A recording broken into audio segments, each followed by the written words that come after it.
If you kill my best friend, I'm making you explain it to Mom. Those were my brother's final words before he slammed the passenger door and abandoned me with Logan Carter, which felt unfair. For one thing, I had only failed my driving test once. Technically, the first attempt didn't count because the instructor had ended the test before I left the parking lot. And I personally believed you should have to enter an actual road before society was allowed to classify your performance as a failure. Ethan. Logan's voice came from beside me. Low, calm, annoyingly calm. I tightened both hands around the steering wheel of Ryan's aging silver Toyota. I'm concentrating. You're parked. I'm concentrating on becoming unparked. Silence. I glanced sideways. Mistake. Logan Carter had apparently decided that teaching his best friend's younger brother to drive required a black t-shirt, faded jeans, and sleeves pushed high enough to expose his forearms. His stupidly nice forearms. Wonderful.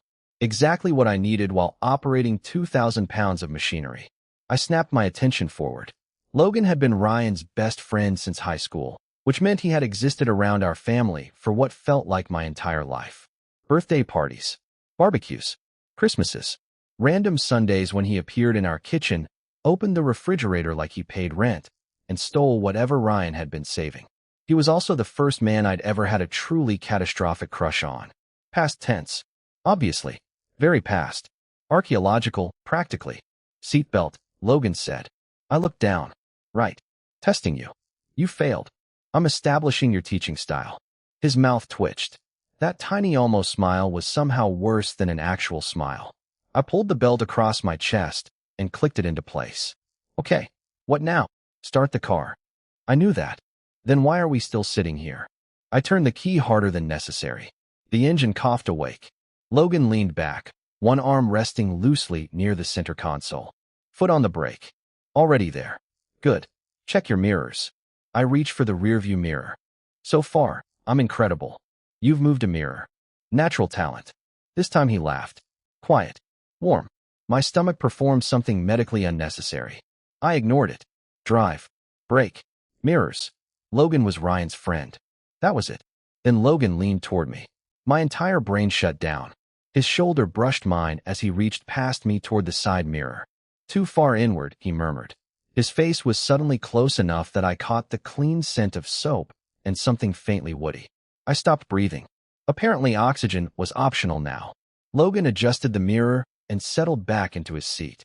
You okay? Perfect. You look terrified. That's my face. Good to know. I shifted into drive. The Toyota rolled forward. 3 seconds later, Logan grabbed the handbrake. The car jerked to a stop. A blue recycling bin stood approximately 6 inches from the bumper. We stared at it. The recycling bin stared back spiritually. Logan slowly turned toward me. I swallowed. So, he repeated. In my defense, that came out of nowhere. It's a trash bin, Ethan. Recycling. That distinction is really important right now. I covered my face with both hands. Oh my God. Beside me, Logan started laughing. Not polite laughing.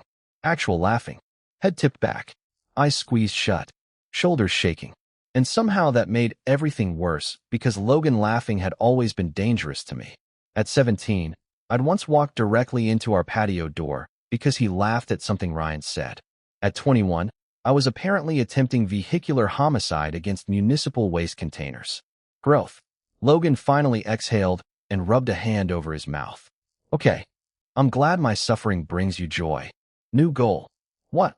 He looked at me, still smiling. We survive. I groaned and dropped my forehead against the steering wheel. This is humiliating. Hey. His voice changed. Softer. I lifted my head. Logan wasn't laughing anymore. You almost hit a bin. You didn't hit it. Because you pulled the brake. And eventually you won't need me to. Something about the way he said it landed strangely. Not teasing. Not patronizing. Just certain. Like he already believed I could do something I wasn't sure I could. I looked away first. Ryan says I panicked too much. Ryan thinks yelling louder counts as instruction. That is disturbingly accurate. So forget Ryan. I blinked. Logan pointed toward the road ahead. You're not taking the test today. You're not proving anything to anybody. It's just you, me, and a car that has already survived 15 years with your brother. That actually makes me feel better. It should. I placed my hands back on the wheel. 10 and 2. This time when I pulled forward, Logan didn't touch the brake. We circled the empty parking lot once, then twice. By the fourth lap, my shoulders finally loosened. By the sixth, I was almost enjoying myself. "You're doing fine," Logan said. I smiled despite myself. "Careful. Compliment me twice, and I'll become unbearable." "Become?" I gasped. "You're supposed to be supportive. I stopped you from murdering recycling. That's support." I laughed, and for one stupid second, it felt easy. Then I glanced over. Logan was already looking at me, not at the road. Me. The smile disappeared from my face. Something unreadable flickered across his expression before he looked forward again. My pulse stumbled. No, absolutely not. I was imagining things. Old crush. Small car. Proximity-induced brain damage. That was all. We reached the end of the lot, and Logan gestured toward the exit. "Ready for the road?" "No, good." "What?" "You'd worry me if you said yes." I hesitated, then eased the car toward the street. Logan watched me for another moment. "Your brother didn't tell me you still get nervous around me." My foot nearly slipped off the brake. "Still?" I turned toward him. Logan was smiling. And suddenly learning how to drive seemed like the least dangerous thing I was doing that summer. "Still?" The word escaped before I could stop it. Logan's smile deepened. I immediately regretted possessing a mouth. "What does still mean?" "Green light, Ethan." "What?" He pointed through the windshield. The light had changed. "Oh." I accelerated with all the dignity of a man who definitely hadn't just been psychologically attacked by one adverb. Logan settled into the passenger seat. "Easy on the gas. You can't say something like that and then start giving driving instructions." "I'm literally here to give driving instructions." "You know what you did." "I have no idea what you mean." "Liar." The worst part was his voice. Calm. Innocent. Infuriating. Tuesday became Thursday. Thursday became Sunday. And somehow, against every instinct designed to protect my emotional stability, driving with Logan became a routine. He picked me up after class. I drove. He corrected me. I complained. He ignored approximately 80% of my complaints. Then we got coffee. That part had never been discussed. It simply happened. On our fourth lesson, Logan directed me into a small drive-through near the highway. "What do you want?" "I'm paying." "You're driving." "That doesn't make you financially responsible for my caffeine." He leaned toward the speaker. "1 iced vanilla latte, oat milk, 2 pumps instead of 4. I stared at him. Logan looked back. "What? How do you know my order?" A pause. Tiny. Almost invisible. "Ryan mentioned it." That made sense. Probably. Except Ryan thought my usual order was that expensive milk thing.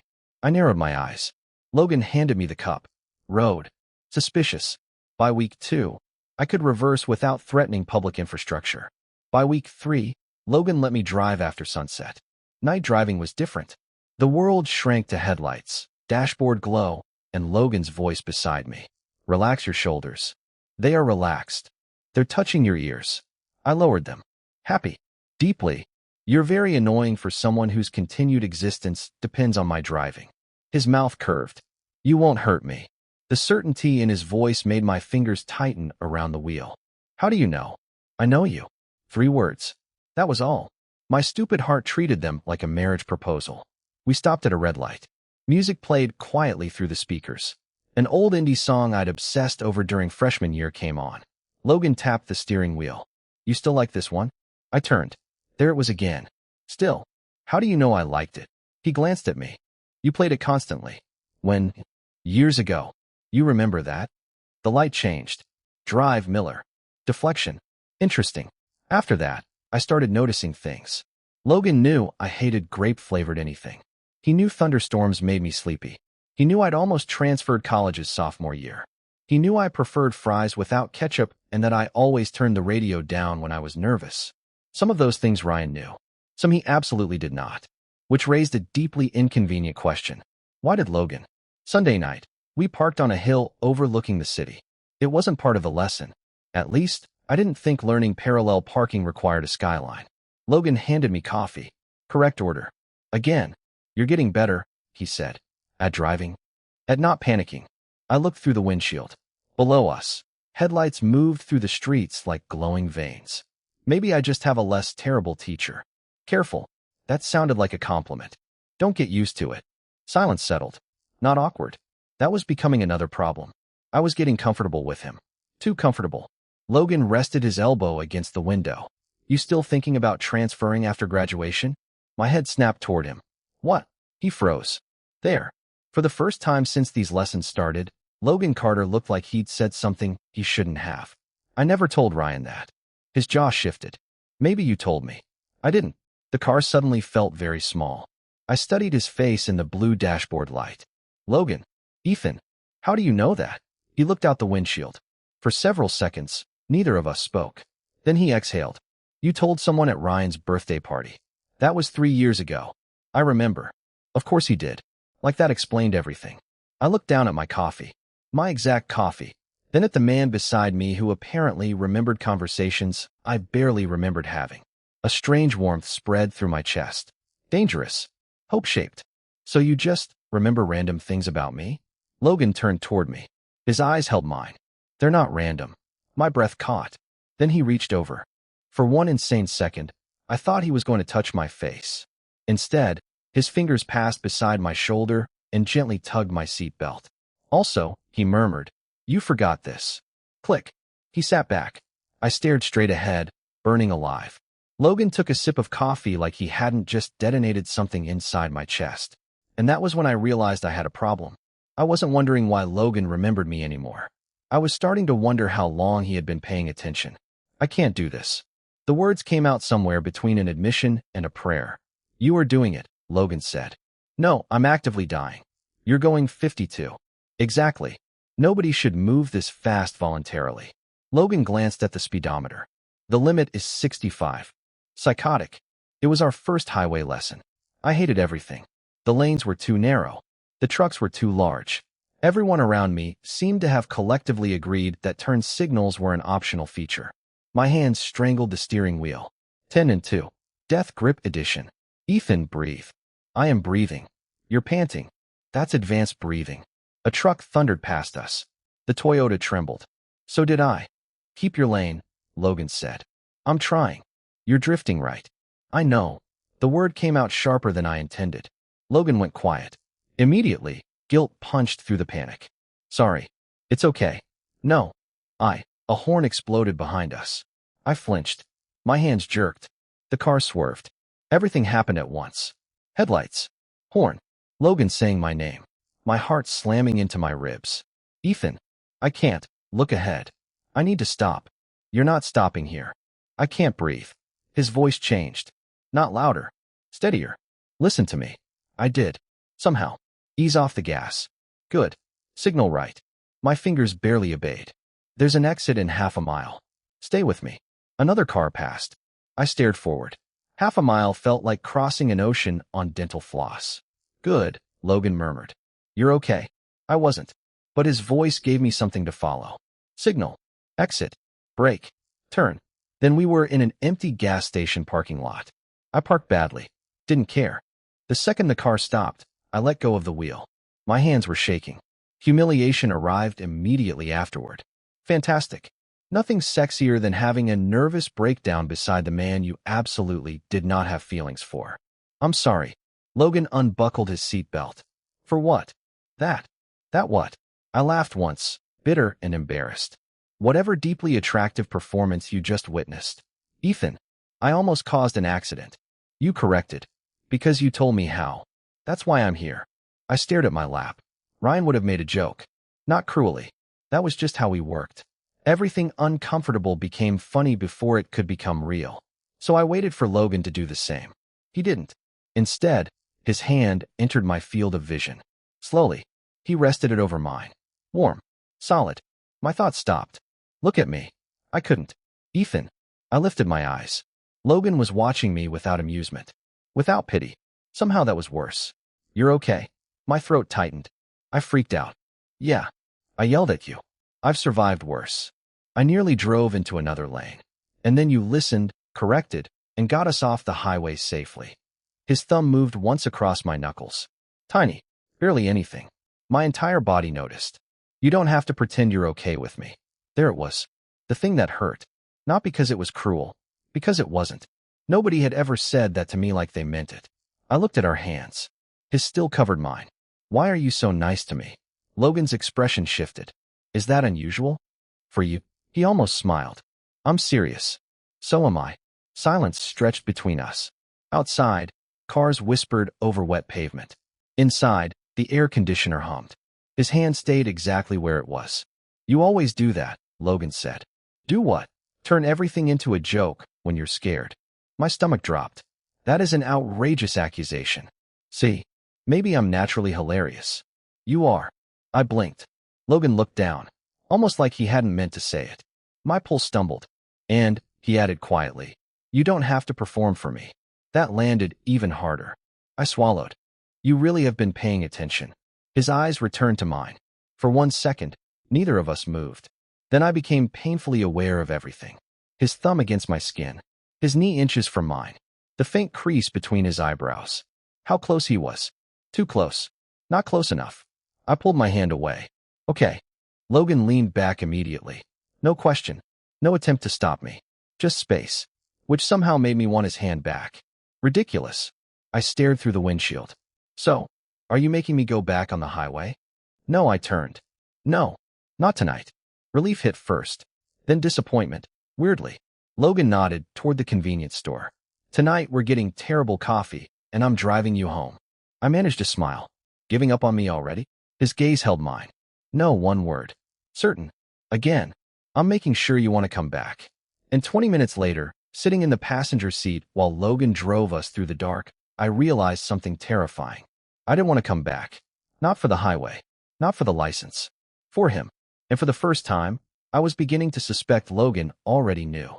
Where are you taking me? Logan looked out the windshield. You're driving.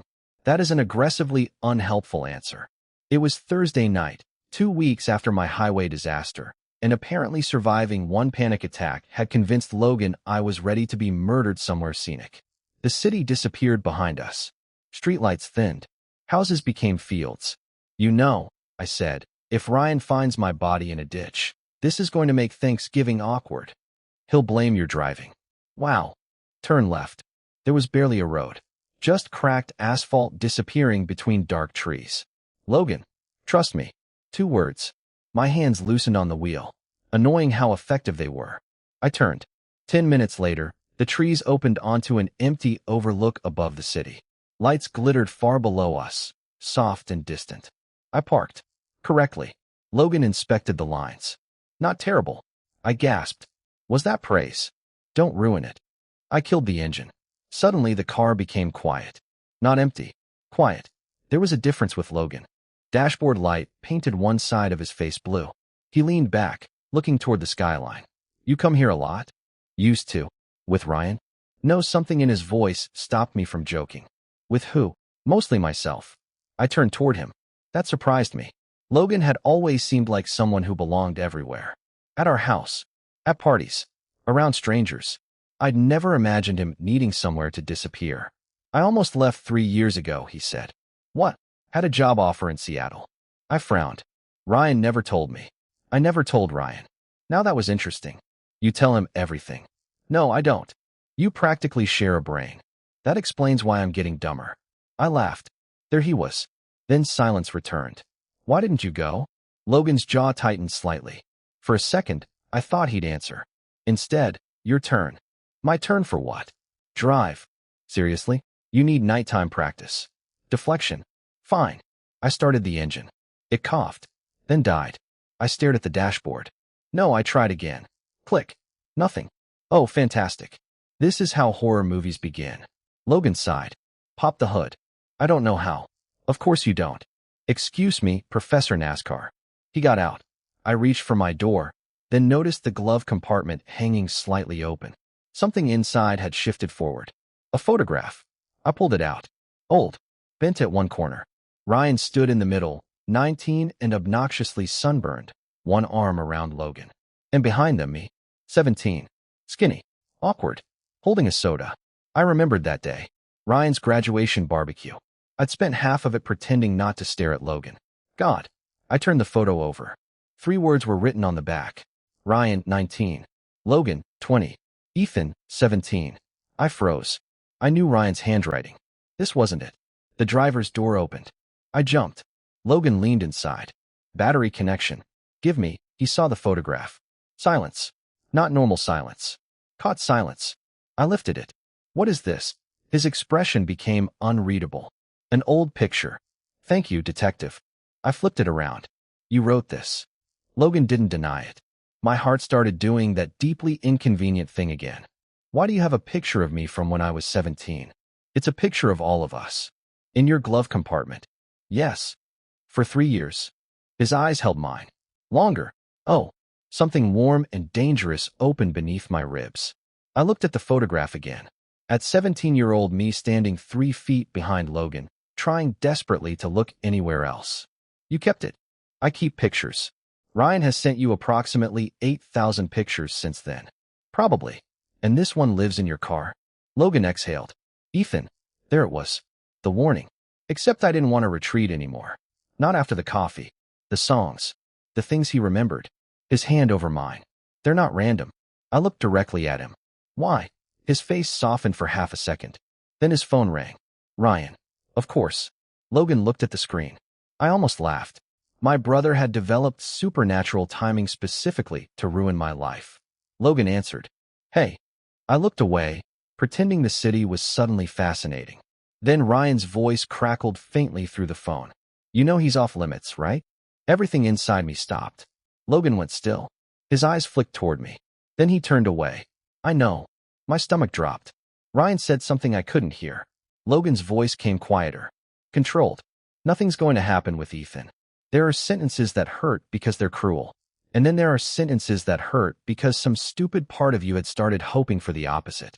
I quietly returned the photograph to the glove compartment. Closed it. Click. Logan was still talking when I stared through the windshield and forced myself to breathe. Of course nothing was going to happen. He was Ryan's best friend. He was teaching me to drive. That was it. It had always been it. And suddenly I wished I had never asked why he remembered me. Nothing's going to happen with Ethan. Turns out 6 words can survive an entire weekend. They followed me home. They followed me into the shower. They sat beside me while I ate cereal at midnight and stared into the bowl like the Cheerios might offer emotional counseling. Nothing's going to happen. Which was fine. Obviously, nothing had happened. Nothing was supposed to happen. I had simply mistaken basic human kindness for romantic interest because apparently one hand touch and a correctly ordered latte were enough to turn my brain into fan fiction. Monday evening, Logan texted. Driving tomorrow? I stared at the message. Normally, I would have replied something embarrassing. Depends. Have the recycling bins been warned? Instead, sure. His reply came almost immediately. Everything okay? I locked my phone. Tuesday arrived anyway. Logan was already waiting beside the Toyota when I came outside. Hey. Hey. His eyes moved over my face. You sleep? Yep. Lie. Ready? Yep. Another lie. He tossed me the keys. I caught them. Progress. See. Everything was great. I could catch keys and emotionally repress myself simultaneously. Multitasking. We got into the car. I adjusted the mirrors. Seatbelt. Brake. Engine. Logan watched me. What? Nothing. Okay. I pulled onto the street. 5 minutes passed. Then 10. No coffee stop. No stupid arguments. No Logan asking about class. Just instructions. Left here. Okay. Watch the cyclist. Got him. Next light right. Okay. The silence became unbearable. Apparently, I preferred emotional devastation with conversation. Did I do something? My grip tightened. No, Ethan. Logan. You've said approximately 12 words to me. I'm driving. You told me to focus. I also told you to breathe. You usually ignore that. I almost smiled. Almost. Then I remembered the photograph. The phone call. Nothing's going to happen. I stared at the road. Maybe I'm taking this seriously now. His jaw shifted. Right. The next lesson was worse. Logan bought my coffee. I ordered something different. He noticed. Of course he noticed. You hate caramel. I'm expanding my horizons. You said caramel tastes like melted candles. People change. He stared at me across the roof of the car. Apparently. That one hurt more than it should have. By Sunday, even Ryan noticed. We were in the kitchen when he opened the refrigerator and looked between us. Did you two get divorced? I nearly inhaled my water. Logan froze. What? I coughed. You used to come back arguing about parking. Now you both look like somebody died. Maybe my driving improved. Ryan snorted. Let's not say things we can't take back. I flipped him off. Logan laughed. The sound hit me somewhere tender. I hated that. I hated how easy he made liking him. Later, we drove toward the highway. Rain began tapping against the windshield. Logan reached for the radio. I turned it off. His hand stopped. Okay. I swallowed. Sorry. For what? I don't know. Neither do I. There was something tired in his voice. That was worse than anger. We merged onto the highway. This time I didn't panic. 55. 60. 65. My hand stayed steady. You're doing good, Logan said softly. Thanks. Ethan. I knew that tone. I kept my eyes forward. What? Whatever this is, I'd rather you just tell me. My chest tightened. There's nothing to tell. Bullshit. I glanced at him. Logan almost never swore at me. His expression wasn't angry. It was frustrated. And hurt. You stopped talking to me after Thursday. I've been talking. You stopped being you. That landed. Hard. I laughed because apparently my coping mechanisms had the survival instincts of cockroaches. What do you want from me? The truth. Dangerous word. I took the next exit. Rain thickened, drumming against the roof. Maybe I finally understood the situation. What situation? You're Ryan's friend. Yes. You're teaching me to drive. Yes. And that's all. Logan went completely still. I pulled into an empty parking lot and stopped. Where did that come from? I looked at him. For once, I didn't joke. I heard you. His brow furrowed. Thursday. On the phone. Understanding crossed his face. Then something else. Oh. I laughed quietly. Yeah. Oh. Ethan, it's fine. No, it is. Seriously. I got confused. You were nice to me. You remembered things. There was that stupid photograph, and I thought maybe. My voice broke. Fantastic. I looked away. Forget it. Logan stared at me. Then he reached over and turned off the engine. The sudden silence was enormous. No, I swallowed. No what? You don't get to hear half a conversation and decide what I meant. My pulse kicked. I heard enough. You heard the wrong half. Outside, lightning flashed across the windshield. Inside, Logan turned fully toward me, and the look on his face made it suddenly impossible to breathe. Ethan, he said quietly, I never told Ryan I didn't want something to happen. I never told Ryan I didn't want something to happen. My brain stopped functioning. Completely. No thoughts. No language. Just rain hammering the roof and Logan Carter sitting 6 inches away after casually detonating my entire understanding of reality. What? Excellent. Brilliant response. Logan exhaled. You heard me. I did, but I'm hoping you'll say it again because I may have suffered highway-induced brain damage. His mouth almost twitched. Almost. Then his expression turned serious. I told Ryan nothing was going to happen because I promised him it wouldn't. That sounds exactly like the same thing. It isn't. Logan, while I'm teaching you. Silence. My pulse stumbled. He held my gaze. I promised nothing would happen while I was teaching you. Oh. I looked away. Rainwater streamed down the windshield, turning the parking lot lights into smeared gold. So Ryan knows? He suspects. Suspects what? Logan gave me a look. No, absolutely not. Use words. We're using words tonight. He rubbed a hand over his jaw. I noticed you. My heart kicked. When? A long time ago. The photograph. His eyes softened. Yes. I swallowed. You kept it because of me? Yes. One word. No hesitation. That somehow destroyed me more than a speech would have. But I was 17. And I was 20. My stomach tightened. Logan immediately continued. Which is exactly why I did nothing. The firmness in his voice stopped every stupid thought before it could form. You were Ryan's kid brother. You were still figuring yourself out. So I kept my distance. Except apparently you memorized my coffee order. He looked briefly embarrassed. Actually embarrassed. Logan Carter. I nearly wanted photographic evidence. I noticed things. My music. Yes. College. Yes. Caramel. That one was hard to miss. You gave a 10-minute speech about why it was an insult to sugar. That sounds reasonable. It wasn't. Despite everything, I laughed. Logan smiled. Then the moment softened again. When you got older, he said, I thought it would go away. What would? His eyes met mine. This. My breath caught. Outside, thunder rolled. Inside, every inch between us felt charged. So why agree to teach me? Because Ryan asked. That's it. No, there it was again. That unbearable honesty. I wanted to see you. I looked down. My hands had started shaking, but not from fear this time. You could have said something. And put you in what position?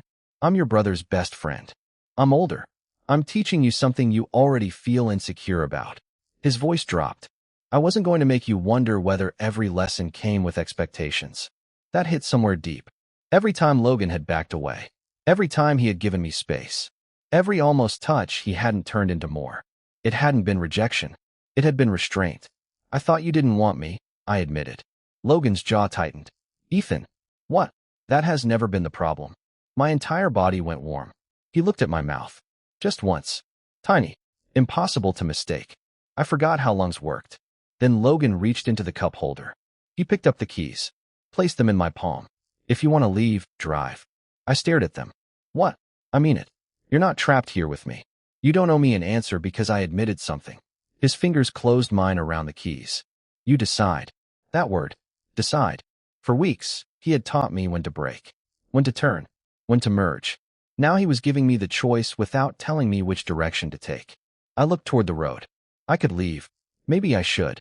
Instead, I put the keys back into the cup holder. Logan watched me. I'm not leaving. Something shifted in his face. Hope. Careful and almost disbelieving. I took a breath. But I need one thing.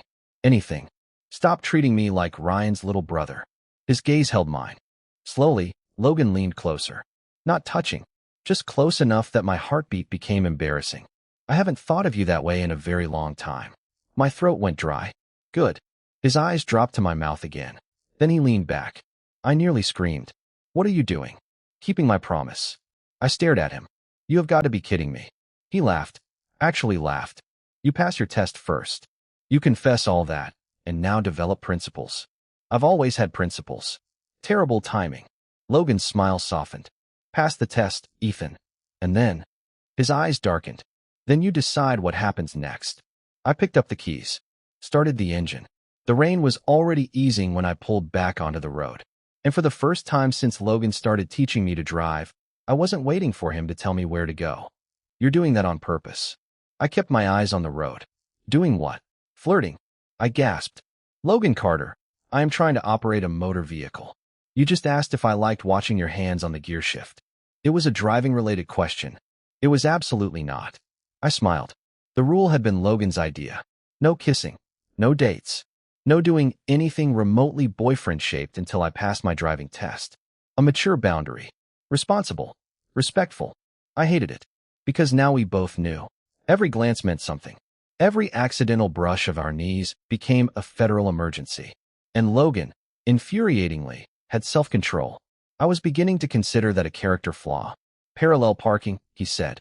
Romantic. Focus. I pulled beside the practice cone. Reverse. Turn. Straighten. Logan leaned over. Too sharp. His hand covered mine on the gear shift. Everything stopped. His fingers were warm. Mine immediately forgot their purpose. Logan froze too. His eyes dropped to our hands. Then he released me. Instantly. I stared at him. He looked forward. Keep going. You're evil. I'm teaching. You touched me. I corrected your hand. You could have used words. I did. Not effectively. His jaw tightened like he was trying not to smile. Victory. 2 days later, I made the mistake of wearing shorts. Logan noticed. Not dramatically. That would have been survivable. He just looked down once when I climbed into the car. Then looked away. Then cleared his throat. I nearly proposed. Problem? No, you seem distracted. I'm fine. Relax your shoulders. His head snapped toward me. I grinned. Revenge was beautiful. Unfortunately, our private Cold War lasted exactly 4 days before Ryan ruined everything. Naturally, he was waiting in the kitchen when we came home Sunday evening. Arms crossed. Expression grim. Oh good, I said. Dad's angry. Sit down. No, Ethan. Ryan. Logan sighed behind me. Maybe we should. You stay? Oh, this was serious. Ryan looked between us. How long? I blinked.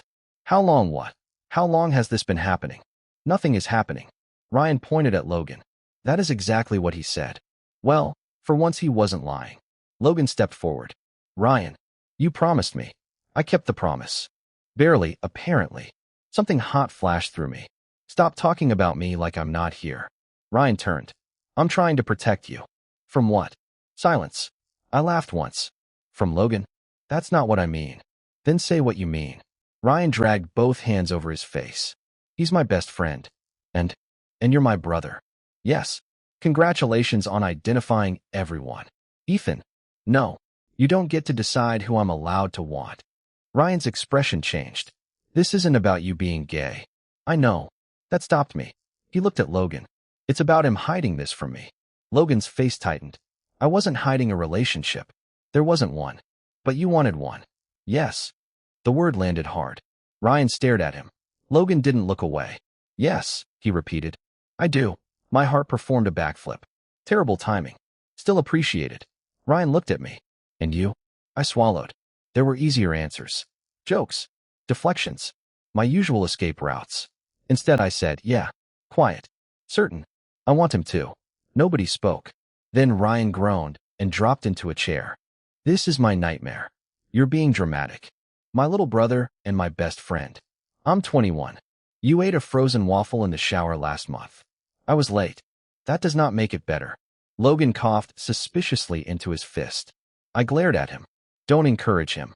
Ryan pointed between us. So what happens now? Logan answered before I could. Nothing until he passes. Ryan blinked. I groaned. Oh my God, not you too. Logan looked at me. You agreed. I agreed under emotional distress. You were perfectly coherent. I had just discovered you've been secretly obsessed with me for years. Ryan made a strangled sound. Please never phrase it like that again. I smiled sweetly. No promises. 3 days later, Logan and I sat in the Toyota outside the DMV. My test was tomorrow. For once, neither of us joked. You're ready, he said. What if I fail? Then you take it again. And the rule still stands. I turned toward him. That might be the best motivation anyone has ever given me. His smile was slow. Dangerous. Ethan. What? Pass because you want the license. I looked at him. And afterward, Logan leaned closer. Close enough for warmth. Not touch. Afterward, he murmured, you decide. Then he pulled away. Again, I stared at the steering wheel. Tomorrow I had one driving test. But somehow it felt like the first time in my life the destination was entirely mine. You failed. My soul left my body. The driving examiner stared at his clipboard. Then one corner of his mouth twitched. I'm kidding. You passed. I stared at him. He stared back. That wasn't funny. I thought it was. I almost died. You're parked. Emotionally. He handed me the paperwork. Congratulations, Mr. Miller. For several seconds, I just sat there. Passed. I had passed. No Logan correcting my hands. No Ryan shouting instructions. No emergency brake. Just me. I climbed out of the car holding the temporary license like it was a winning lottery ticket, and immediately looked toward the DMV entrance. Logan had promised to wait there. The bench was empty. I frowned. Maybe coffee. I checked my phone. Nothing. 5 minutes. 10. I called. Voicemail. The happiness inside me developed a crack. Ryan answered on the second ring. Did you kill anyone? I passed. He screamed so loudly I pulled the phone away. My baby brother. Never call me that again. I'm proud of you. Thanks. I looked at the empty bench. Have you heard from Logan? A pause. No. What? He was supposed to be here. Maybe Logan had changed his mind. The thought arrived quietly, cruelly. Now that the rule was over, maybe the fantasy was easier than the reality. Maybe wanting me had been safe when he couldn't have me. No. I stopped myself. That was old Ethan. The Ethan who filled silence with the worst possible answer. Logan had taught me better than that. Look ahead. Correct. Keep moving. I had the keys. So I drove. Alone. For the first time. The passenger seat was empty, and somehow that felt terrifying for about 30 seconds. Then it didn't. I knew where I was going. The road outside the city narrowed. Trees replaced buildings. Cracked asphalt appeared beneath my tires. The road nobody used. When the overlook came into view, I saw Logan's truck immediately. He was sitting on the hood. Alone. I parked beside him. Perfectly between the lines. Logan looked up. Surprise crossed his face. Then his eyes dropped to the paper in my hand. He stood. You passed. You disappeared. My mom called. Car trouble. I went to help her. Oh, of course. Not rejection. Automotive maternal emergency. My brain was an idiot. I texted you, he added. I checked my phone. One unread message. Mom stranded. I'm sorry. I'll come back as soon as I can. Right. Logan smiled. You catastrophized? Briefly. Proud of you. For catastrophizing? For making it brief. I walked closer. My heartbeat climbed. Logan noticed. Of course he did. So, he said, how was the test? Terrifying. Parallel parking? Perfect. I don't believe you. Rude. Highway. Didn't die. Strong performance. I stopped directly in front of him. The jokes disappeared. I held up my temporary license. You said after I passed, I got to decide. His expression changed. Softened. Yeah. I lowered the paper. I decided. Logan didn't move. That mattered. Even now, he waited. My choice. So I stepped closer. His breath caught. Tiny. But I heard it. For once, Logan Carter was the nervous one. That did wonderful things to my confidence. You know, I murmured. You're looking a little tense. Ethan, relax your shoulders. He laughed. I smiled. Then I kissed him. Softly. No dramatic music. No fireworks. Just Logan's surprised inhale and the warmth of his mouth against mine. I pulled back first. His eyes opened slowly. Well, he stared at me. That was your decision? Part 1. Something dangerous entered his smile. Oh. His hand rose, then stopped beside my face. Can I? My chest tightened. Even now. Even after everything. He asked. I leaned into his palm. Yes. His thumb brushed my cheek. Then Logan kissed me. This one wasn't surprised. It was slow. Careful. Years of almost condensed into one impossible moment. When we separated, my forehead rested against his. I laughed quietly. What? I spent months trying to get a license. And turns out this was better. Don't tell the DMV. I kissed him again. Later, Logan walked automatically toward the driver's side of my car. I jingled the keys. Nope. He raised an eyebrow. You sure? I opened the driver's door. Passenger seat, Carter. His smile turned warm. Yes, sir. He climbed in beside me. I started the engine. Hands at 10 and 2. Mirror. Seatbelt. Road ahead.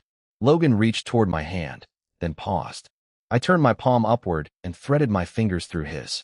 For the first time, nobody needed to tell me where to go. I already knew. You missed the exit. I did not.